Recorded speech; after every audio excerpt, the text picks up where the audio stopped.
Friends, welcome to my YouTube channel GK mathematics in easy way. आज के video में हम क्या पढ़ने वाले हैं, जो हमारा ट्रायंगल टॉपिक चल रहा था उसका हम पार्ट 2 इसके अंदर देखेंगे। ठीक है, लास्ट वीडियो में क्या देखा था कि जो टाइप्स होते हैं उनकी जो प्रॉपर्टीज होती है वो हमने देख लिया था। अब आज के वीडियो में हम सबसे पहले देखते हैं कॉन्ग्रुएंसी ऑफ ए ट्रायंगल। ठीक है, हम इसे कहते हैं सर्वांग समता।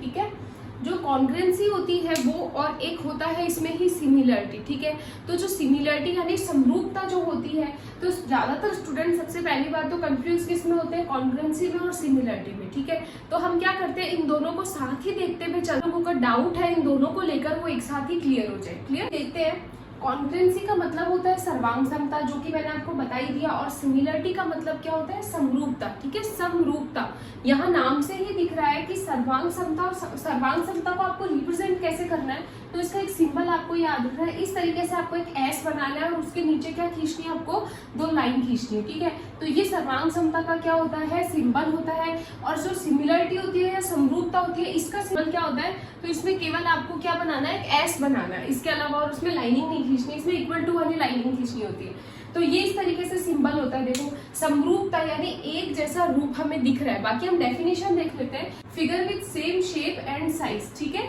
इसमें क्लियर दिख रहा है कि सर्वांग समता में जो शेप होती है वो बिल्कुल सेम होनी चाहिए, और जो उसका साइज है वो भी क्या होना चाहिए, बिल्कुल सेम होना चाहिए। जैसे कि एक हाथ की बैंगल्स हो गई, वो आपकी हो गई कॉन्ग्रुएंसी। इस तरीके से आप याद रख सकते हो। ठीक है ना, तो क्या याद रखना है कि एक जैसी तो शेप होनी चाहिए और एक जैसी उनमें क्या होनी चाहिए, साइज होनी चाहिए। इसको हम बोलते हैं कॉन्ग्रुएंसी ऑफ ए ट्रायंगल। और जब एक चीज और इसमें ध्यान रखिए, दे कवर ईच अदर एग्जैक्टली, कि अगर आप सपोज ये आपने मान लो सपोज एक सर्किल लिया है और दूसरा सर्किल बिल्कुल इसके जैसा लिया है, तो जब आप इसको इसके ऊपर रखोगे ना, तो ये एक दूसरे को क्या करने चाहिए, कवर करने चाहिए। यानी अगर आपने सेकंड वाला इसके ऊपर रखा तो ये दिखना नहीं चाहिए ऊपर से। क्लियर, चाहे आप इसको उसके ऊपर रखो चाहे उसको इसके ऊपर रखो, तो इसको हम बोलते हैं कॉन्ग्रुएंस ऑफ ए ट्रायंगल।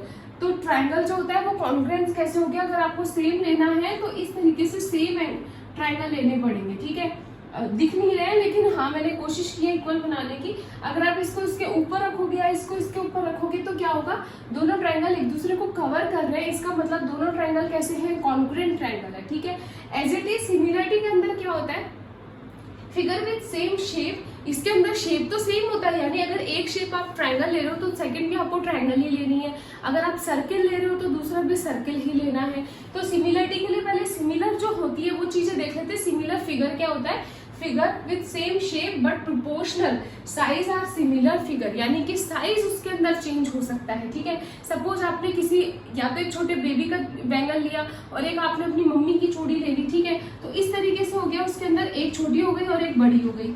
या सर्किल ले सकते हो, एक सर्किल छोटा ले लिया एक बड़ा ले लिया, है तो दोनों सर्किल। ठीक है, दोनों सर्किल है, लेकिन इनकी क्या है, आपकी साइज बिल्कुल अलग अलग है। इसका रेडियस अलग होगा और इसका रेडियस अलग होगा। ठीक है, ये दोनों एक दूसरे को कवर भी नहीं कर पाएंगे। सपोज मैंने बड़ा वाला इसके ऊपर रखा तो हमें छोटा नहीं दिख रहा, लेकिन अगर आप छोटे को इसके ऊपर रखते हो तो नीचे ऑटोमेटिक बड़ा तो दिखेगा ही दिखेगा।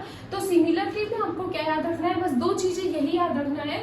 फिगर विद सेम शेप, यानी कि शेप तो क्या होनी चाहिए, उनकी सेम होनी चाहिए, लेकिन जो साइज है वो क्या होनी चाहिए, डिफरेंट। और इसमें क्या होगा, शेप और साइज दोनों ही सेम होनी चाहिए। क्लियर, उसके बाद देखो angles are same in similar triangle. अगर हम केवल ट्रायंगल की बात करते हैं तो ऑलवेज एंगल्स क्या होते हैं, इसके अंदर इक्वल होते हैं। ठीक है, अब इनके कुछ रूल्स भी होते हैं, जैसे एस नियम या एस नियम ट्रायंगल को लेके, तो इन दोनों के अपने अपने रूल हैं। तो चलिए वो रूल देखते हैं। कॉन्ग्रुएंसी के जो रूल्स हैं उसके अंदर ये 4 रूल आपको याद रखने हैं। सबसे पहला रूल होता है इसमें एस एस एस।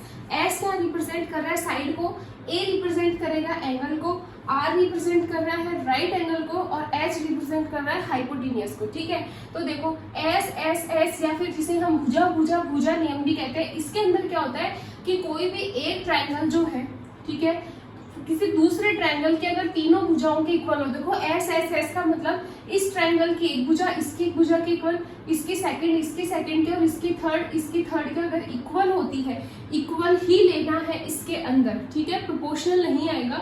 अगर इक्वल होती है तो ये दोनों जो ट्रायंगल है, ये दोनों कैसे ट्रायंगल होंगे, कॉन्ग्रुएंट होंगे। अगर मैं इसको नेम लिख रही हूँ ए बी सी, इसको मैंने लिखा पी क्यू आर। ठीक है, तीनों साइड अगर इक्वल है तो रिप्रेजेंट करेंगे triangle A B C, congruent होगा ट्रायंगल पी क्यू आर के। ठीक है, इस तरीके से आप इसको रिप्रेजेंट करोगे। ये रूल लग रहा है एस एस एस, ठीक है, तो इस तरीके से तीनों साइड का आपको ध्यान रखना है। सेकंड रूल इसमें आता है जिसमें बोला गया है कि दो साइड और उनके बीच का एंगल, ये चीज भी ध्यान रखनी है, दो साइड और उनके बीच वाला ही एंगल लेना है। कई बार एंगल इधर उधर भी होता है, लेकिन वो नहीं, आप जब भी आप प्रूव करोगे ना, कोई थ्योरम प्रूव करोगे, तो एंगल आपको ऑलवेज जो दो साइड आप इक्वल दिखाने वाले हो उनके बीच वाला ही एंगल लेना है, ठीक है। तो हमें क्या याद रखना है, साइड एंगल साइड, सपोज ये कोई ट्राइंगल है और ये कोई ट्राइंगल है, ये है अगेन ABC और ये मैंने लिया PQR, इसकी ये साइड सपोज इस साइड के इक्वल है, इसकी ये साइड इस साइड के इक्वल है, क्लियर। और इन दोनों के बीच में जो एंगल है वो इस एंगल के अगर इक्वल आता है तो ये दोनों ट्राइंगल कैसे ट्राइंगल हो गए, कॉन्ग्रुएंट ट्राइंगल हो गए। किस रूल के अकॉर्डिंग, SAS रूल के अकॉर्डिंग, ठीक है, ये आपको ध्यान रखना है। नेक्स्ट जो रूल है वो है ASA, आप लोगों को नाम से ही दिख रहा होगा, A मीन्स हो गया एंगल, साइड एंगल, यानी दो एंगल और उनके बीच की साइड ही होनी चाहिए। सपोज मैं यहाँ एक ट्राइंगल ले रही हूँ अगेन ABC और ये मैंने ट्राइंगल लिया है PQR, ठीक है। ABC के अंदर मैंने ये बोला है ये वाला एंगल तो इसके इक्वल है और ये वाला एंगल इसके इक्वल है, ठीक है, और जो ये वाली साइड है वो इस साइड के इक्वल है। तो हम चेक करेंगे दो एंगल और उनके बीच की साइड, इसमें भी दो एंगल और इनके बीच की साइड, तो ये अगर इक्वल होते हैं तो ये दोनों ट्राइंगल ASA रूल के अकॉर्डिंग कौन से ट्राइंगल होंगे, कॉन्ग्रुएंट ऑफ ए ट्राइंगल होंगे, कॉन्ग्रुएंट ट्राइंगल होंगे, ठीक है। ऐसे ही रूल आता है आपका 4 RHS, ठीक है। RHS जो रूल है उसका मतलब क्या होगा, राइट एंगल, हाइपोटेन्यूस और साइड।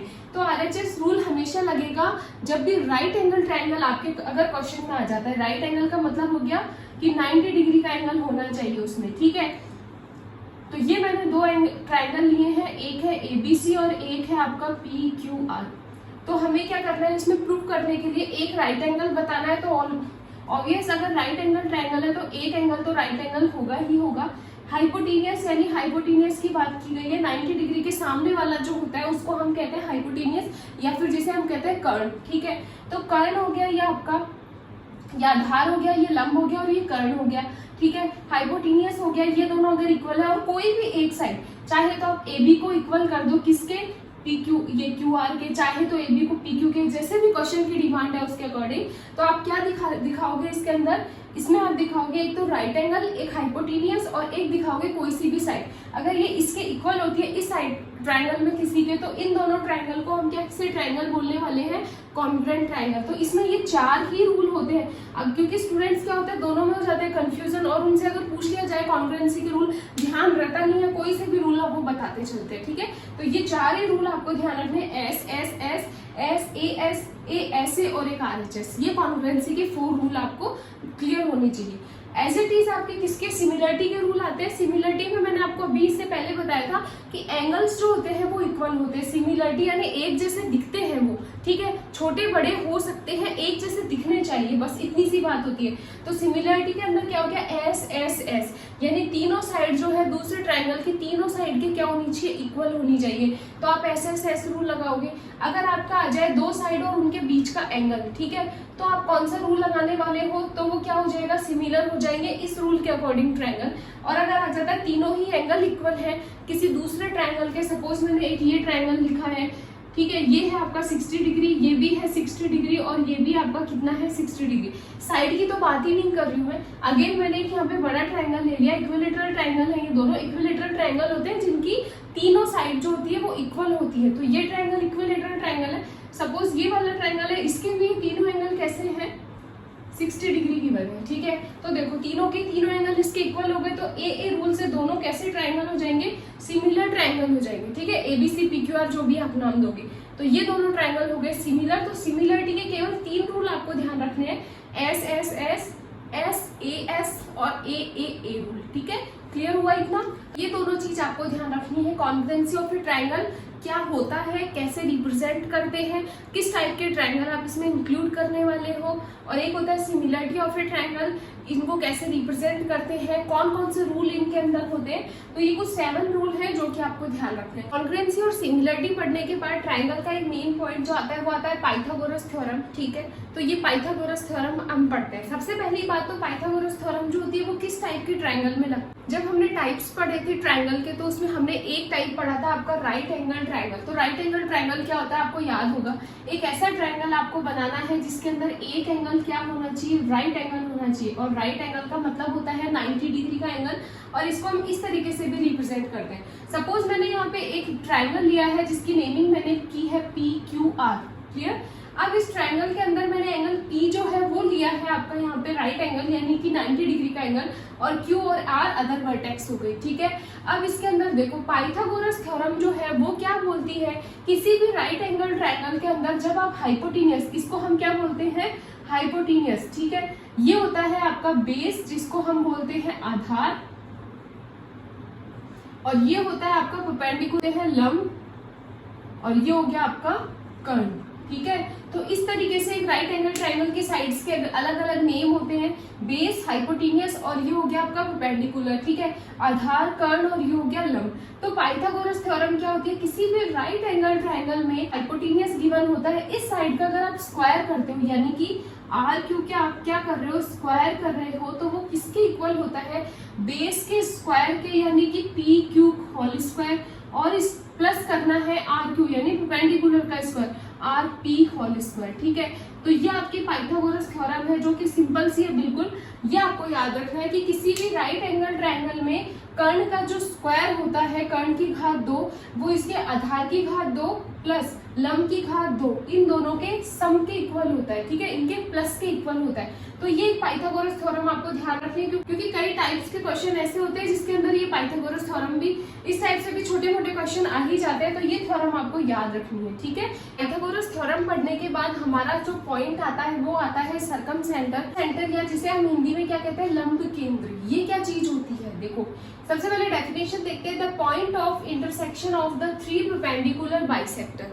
आपको क्या करना है, एक ट्रायंगल की तीनों साइड का परपेंडिकुलर बाइसेक्टर निकालना है, और वो तीनों परपेंडिकुलर बाइसेक्टर जिस पॉइंट पे इंटरसेक्ट करते हैं उसी पॉइंट को हम क्या कहते हैं, सरकमसेंटर। या फिर हम ये ऐसे समझ सकते हैं कि लंब केंद्र क्या होता है, किसी त्रिभुज की तीनों भुजाओं का आपको लंब समद्विभाजक निकालना है, ठीक है।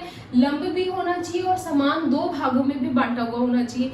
तीनों साइड्स का जब लंब समद्विभाजक आप निकालोगे, और वो लंब समद्विभाजक जब जिस बिंदु पर मिलेगा, ठीक है, इस बिंदु को ही हम उस त्रिभुज का क्या कहेंगे, लंब केंद्र कहेंगे। तो एक डायग्राम के थ्रू इसको समझ, ट्रायंगल बनाया है जिसकी नेमिंग की है ट्रायंगल की PQR, क्लियर। अब देखो आपको क्या करना है, सबसे पहले तो बाइसेक्टर निकालोगे, QR का बाइसेक्टर आप देखो अंदाजे से भी बता सकते हो कि ये दोनों पार्ट इक्वल हो गए, ये इसका बाइसेक्टर हो गया और ये इसका बाइसेक्टर हो गया, क्लियर।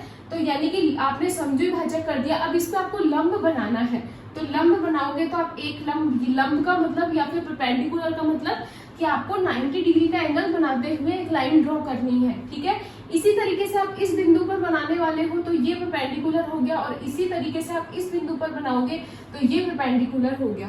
अब इन तीनों का जो संगामी पॉइंट आया है, इस पॉइंट को ही हम क्या कहेंगे, इसका सरकमसेंटर, या फिर हम क्या कहने वाले हैं, लंब केंद्र, ठीक है। इसको हम क्या कहेंगे, सरकमसेंटर या फिर लंब केंद्र। याद कैसे रखना है, देखो एक शॉर्ट है, नॉर्मल याद रखना है, प्रियंका चोपड़ा वाला PC, ठीक है, PC। कैसे, अगर सरकमसेंटर की बात हो रही है तो परपेंडिकुलर लेने हैं, परपेंडिकुलर बाइसेक्टर, वो अपने आप याद आ जाएगा। सरकमसेंटर में परपेंडिकुलर वाला काम करना है, यानी परपेंडिकुलर बाइसेक्टर वाला काम करना है, लंब समद्विभाजक। तो ये जो पॉइंट आएगा इसको हम क्या कहते हैं, किसी भी ट्रायंगल का सरकमसेंटर या फिर लंब केंद्र।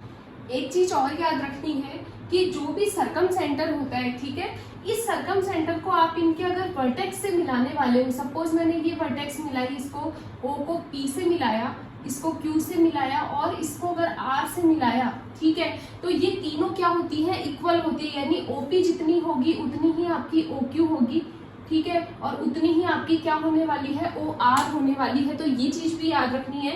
यहाँ मैंने नोट किया, all the 3 vertex of the triangle, तीनों के तीनों जो वर्टेक्स होंगे ट्रायंगल के, are equidistance from the circle of a triangle. तो जो भी आपका सरकमसेंटर आएगा, इससे क्या होंगे, तीनों डिस्टेंस इक्वल होगी, ये ठीक है। सर्किल ऑफ ए ट्रायंगल का मीन्स क्या हो गया, इसको अब आप क्या करोगे, सेंटर मान के, और इतनी रेडियस लेके आपको क्या करना है, एक सर्किल डिनोट करना है, ठीक है।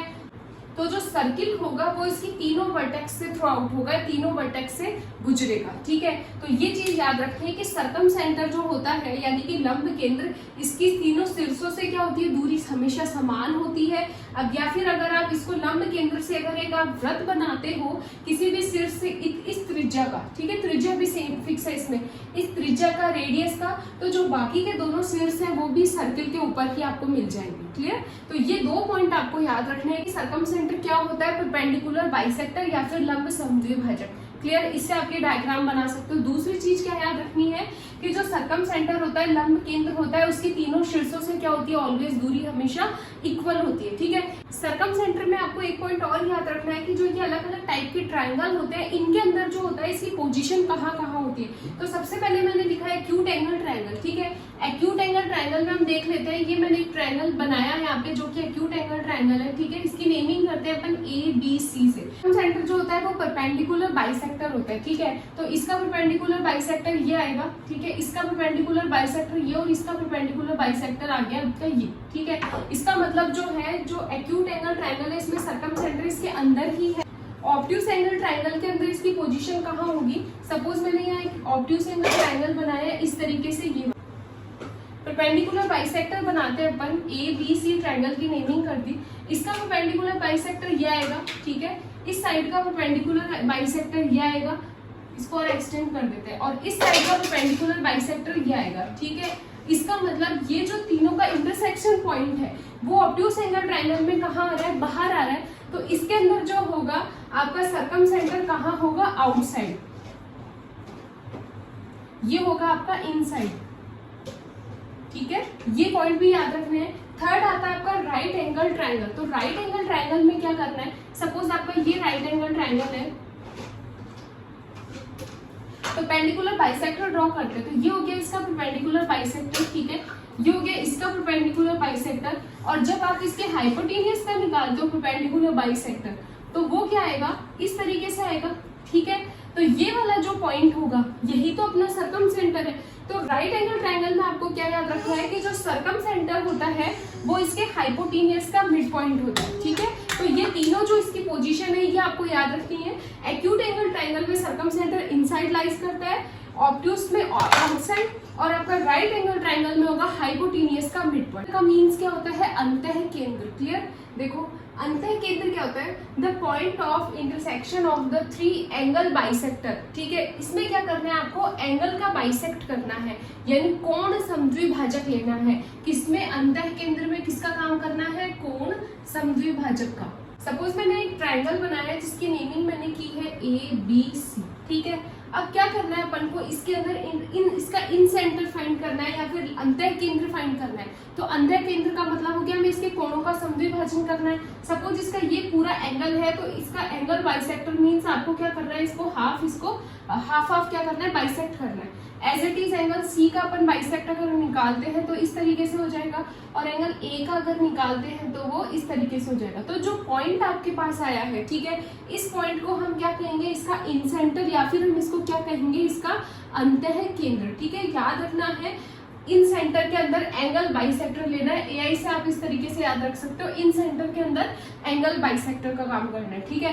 तो ये कोणों का समद्विभाजन अगर आपने किया तो हमारे पास जो पॉइंट निकल के आया संगामी बिंदु, तो उस बिंदु को हम क्या कहेंगे, इसका अंतः केंद्र। ये जो आपका अंतः केंद्र निकल कर आया है, इसके बारे में दूसरा पॉइंट आपको क्या याद रखना है कि इस वाले पॉइंट की इस साइड से जो परपेंडिकुलर डिस्टेंस होगी वो डिस्टेंस ऑलवेज इन तीनों की क्या होगी, इक्वल होगी, ठीक है। कैसे, अगर आप इसके ऊपर परपेंडिकुलर ड्रॉ करोगे तो ये साइड जितनी आने वाली है उतनी ही साइड इसकी ये आएगी, और उतनी ही साइड इसकी ये आएगी। ये तीनों साइड क्या आएगी, इसकी इक्वल आएगी, ठीक है। परपेंडिकुलर जो भी लेंथ होगी वो इक्वल होगी, और आपको क्या करना है, इसके इक्वल रेडियस मान के एक सर्किल ड्रॉ करना है अंदर।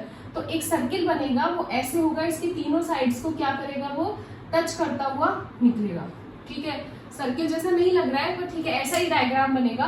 तीनों साइड्स को क्या करेगा, वो टच करेगा, यानी कि जो O, इसको सपोज P लिखा तो OP जो है वो इसका रेडियस का काम करेगी, उतनी ही ये OQ होगी, और उतनी कितनी क्या होगी, OR होगी। तो अंतः केंद्र का मतलब अंदर सर्किल बनेगा, ये याद रखना है, ठीक है। तो ये नेक्स्ट आता है आपके ऑर्थो सेंटर, यानी किसी ट्रायंगल का ऑर्थो सेंटर, जिसे हम कहते हैं परिकेंद्र या बाह्य केंद्र, ठीक है। ये क्या होता है, इसे कैसे अपन इसे बनाते हैं, तो the point where all the three altitude of the triangle meet और इंटरसेक्ट ईच अदर, ठीक है। ट्रायंगल के जो तीनों एल्टीट्यूड जिस पॉइंट पर मिलते हैं उसको हम क्या कहते हैं, परिकेंद्र या बाह्य केंद्र। अब ये एल्टीट्यूड क्या होता है, क्योंकि पहला पॉइंट तो हमें यही याद रखना है कि एल्टीट्यूड क्या होता है। सपोज मैंने यहाँ एक ट्रायंगल लिया है, तो एल्टीट्यूड क्या होता है, अगर किसी भी ट्रायंगल के किसी वर्टेक्स से आप, ठीक है, वर्टेक्स से सामने वाली साइड पर आप क्या कर रहे हो, एक परपेंडिकुलर ड्रॉ कर रहे हो। जैसे ये वर्टेक्स है, इससे आपने क्या किया, इस वर्टेक्स से सामने वाली साइड में परपेंडिकुलर ड्रॉ किया। ये कहीं भी हो सकता है, ये वाला पॉइंट जरूरी नहीं कि ये इसके अंदर ही हो। सपोज मैंने इस तरीके का कोई ट्रायंगल लिया है, ठीक है, अब मुझे इस वर्टेक्स से इस वाली साइड पे परपेंडिकुलर ड्रॉ करना है, तो ऑब्वियसली अंदर तो आने से रहा, तो हम इसको क्या करेंगे, बाहर की तरफ क्या करेंगे, एक्सटेंड करेंगे और फिर इस साइड पे परपेंडिकुलर ड्रॉ कर देंगे, ठीक है। तो ये परपेंडिकुलर होगा, इसको हम क्या बोलेंगे, एल्टीट्यूड। ये अंदर भी हो सकता है, बाहर भी हो सकता है। किसी भी ट्रायंगल से अगर आप सामने वाली साइड पे परपेंडिकुलर ड्रॉ कर रहे हो तो उसको हम क्या कहेंगे, एल्टीट्यूड, ठीक है। तो एल्टीट्यूड क्या बोला है इसमें कि जो ट्रायंगल के तीनों एल्टीट्यूड जिस पॉइंट पर मिल रहे हैं उन पॉइंट्स को, उस जो तीनों पॉइंट मिल रहे हैं उस पॉइंट को हम क्या कहेंगे, इसका ऑर्थो सेंटर, जिसे हम कहेंगे परिकेंद्र या बाह्य केंद्र, ठीक है। तो चलिए अपन इस एक नॉर्मल मैंने ट्रायंगल लिया है समझाने के लिए। सपोज ये पी क्यू आर ट्रायंगल है, तो इसका हम क्या करते हैं, ऑर्थो सेंटर फाइंड करते हैं। तो सबसे पहले पी से परपेंडिकुलर ड्रॉ करते हैं क्यू पर, तो ये डायरेक्ट मैंने यहाँ पे ड्रॉ कर लिया। सपोज ए, क्यू से अपन ड्रॉ करते हैं, तो मैंने सपोज ये किया, तो ये हो गया आपका पी। और आर से अगर मैं ड्रॉ कर रही हूँ तो सपोज ये आ गया आपका परपेंडिकुलर सी, ठीक है। तीनों परपेंडिकुलर इस पॉइंट पे अपन मिल रहे हैं, ठीक है।